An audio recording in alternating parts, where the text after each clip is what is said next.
I'm proud to tell you that this video is going to be brought to you by G Fuel, and in celebration of May, G Fuel is launching Anime with a ton of cool products specifically geared towards all of us who love anime, hence the name Anime. Dragon Ball Z, Naruto, My Hero Academia, Mobile Suit Gundam, Attack on Titan, and so many other series are available on the website in the form of energy formulas packed with all the vitamins that you need and just enough caffeine to get you going for your day, which most importantly, this cannot be understated. Unlike a lot of energy products that are out there is no crash and there is zero sugar. Two really huge selling points of why I personally support G Fuel. And they've even got energy themed hydration formulas filled with electrolytes. You guys have seen me with G Fuel before, either here on the channel with the affiliate promotions like this one, or you see me on my Twitter account posting some of the G Fuel products I own. I've even bought some for myself this month with the Dragon Ball Z strawberry hydration tub and the Sage Mode energy formula, because we're going into summer season, so I got to put in some long nights to get work for my editors for some of those longer lore videos that are coming. In typical anime fashion, I am going to need you guys to send me your energy by clicking the affiliate link in the description and in the pinned comment, so you can buy whatever anime themed product you want. It doesn't have to be Naruto, it can be whatever anime strikes your fancy, and when you do so, make sure to use my promo code KAGE to get yourself a discount. Yo, what's going on everybody? It's your boy Naruto Explain here, bringing you guys another Boruto 2 Blue Vortex discussion. Today, I want to talk to you guys about a big question mark surrounding the upcoming Boruto manga chapter following the release of Boruto 2 Blue Vortex chapter 10, which is now that we have Sarada battling Hidari, and we see that Boruto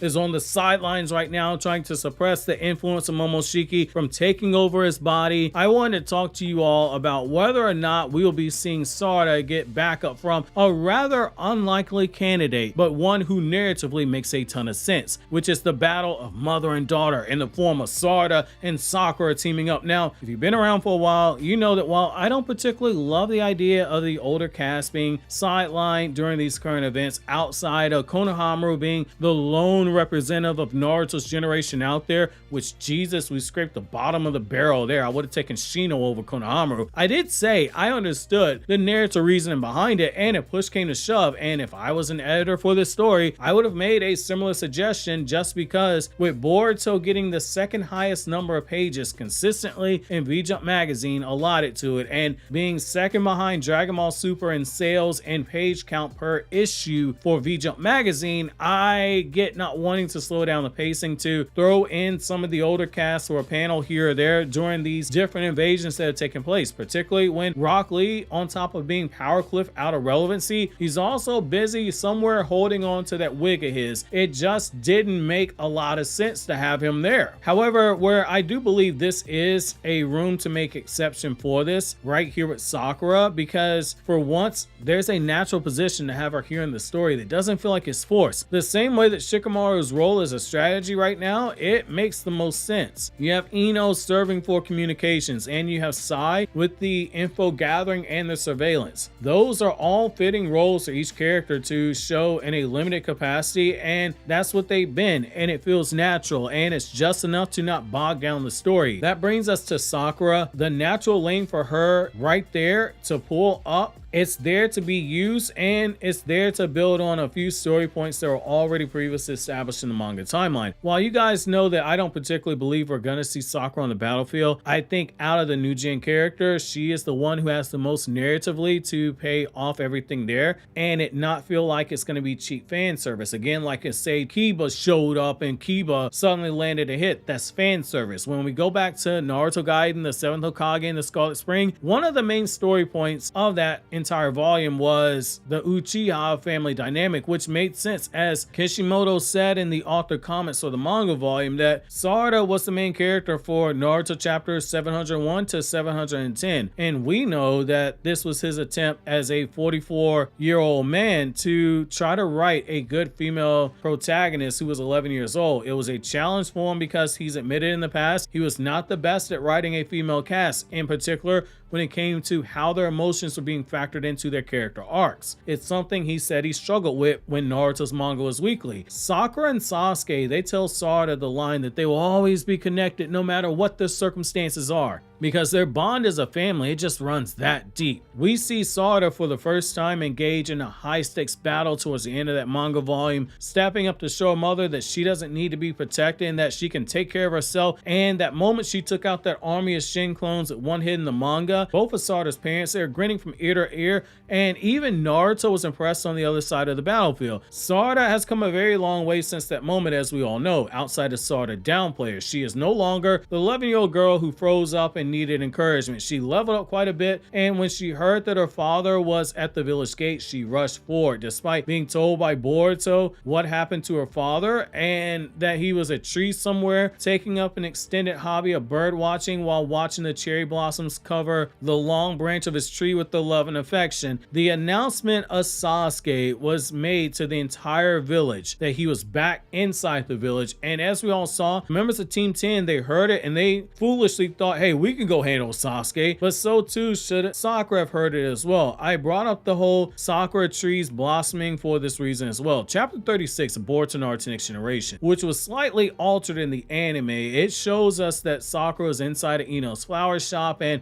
she's gushing like a schoolgirl as she's picking up flowers for Sasuke because she knew that he was on his way home before Sarada drops by and she asks her about the Byakugo seal. And then of course we all know what happened. Jigen appeared in the village, Ino got weak in the knees and started shaking, and it led to the moment that still gives Naruto and Sasuke fans nightmares. When you say episode 204, they all burst into tears simultaneously. But in that chapter, Sakura talks about how she does get lonely, but knowing that Sasuke's coming back, it always brightens her mood. Look at things from Sakura's perspective here. So everyone is telling her that the man that she loves helped a stranger. Boruto killed their former teammate Naruto, the war hero, the guy who Sakura begged with ugly tears in her eyes to bring him back to the village, and who she broke down into tears in front of again when she tried to stop Sasuke from trying to kill Naruto. Everyone is telling her that her husband has regressed back into the darkness yet again. There's a kill on sight order for Boruto as well as Sasuke, and she got zero closure in the matter. Sasuke just up and left. And it's likely that she doesn't even know the truth as well, because we know despite that Sarada was telling people about what happened, that omnipotence had such a strong hold on them that even when people saw that Kawaki was a cyborg with an entire body of ninja tech, it wasn't enough for people to say, hey, that's not Naruto's son. They just accepted it. Even if she knows in her heart the way that Sasuke knew in his that Boruto was telling the truth, she wouldn't be able to act on that information publicly. As far as the world is concerned, her husband was continuing to dishonor the name of the Uchiha by his actions because he was following in the footsteps of Itachi, which is ironic just given that Itachi was painted as a villain but he was actually a hero. Narratively, it makes the most sense to have her go there first to get closure with Sasuke's situation, but also to fight alongside her daughter. It is a continuation of their character arcs. You guys have heard me say it before.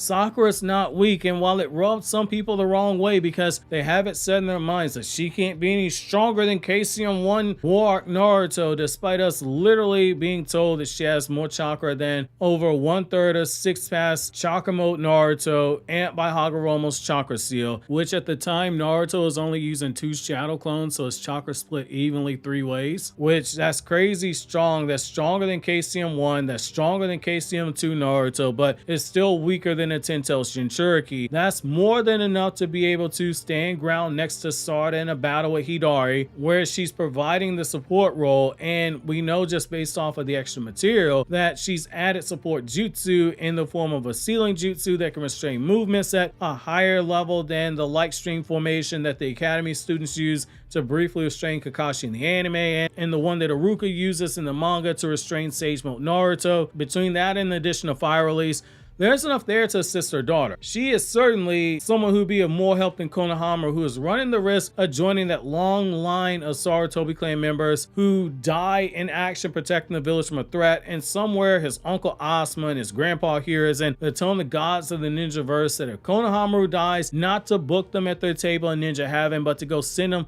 on the other side of Ninja Heaven to whatever random member of Kurenai's family died 500 years ago. Out of sight, out of mind. The benefit to having Sakura there with her daughter is it gives you a chance to play up again, should the story continue to build on it, the concept of what we've seen in Boruto and Naruto in the past, which is that chakra contains memories. Hidari is made up of the chakra of the Ten Tails, made up of the chakra code without limiters, but he's also made up of Sasuke's chakra as well. There's more emotional story there to tell if you have Hidari, a clone of Sasuke, battling Sasuke's wife and daughter. There's a lot there that you can do with that, and when you factor in what Ikimoto said years ago in the same interview where he said he hoped that Himawari would have a bigger role in the story, he also said that the circumstances of Sarada's childhood, in particular her birth and those early years when Sasuke is back in the village, were something that he hoped would be explored at some point as well. You have the perfect opportunity to do all that right now, and it can be done in a way that doesn't slow down the story, because he's already shown us he knows how to keep the paneling for flashbacks very brief and capture snapshots while also leaving part of it up to the imagination, while also giving enough detail to paint broad strokes of the picture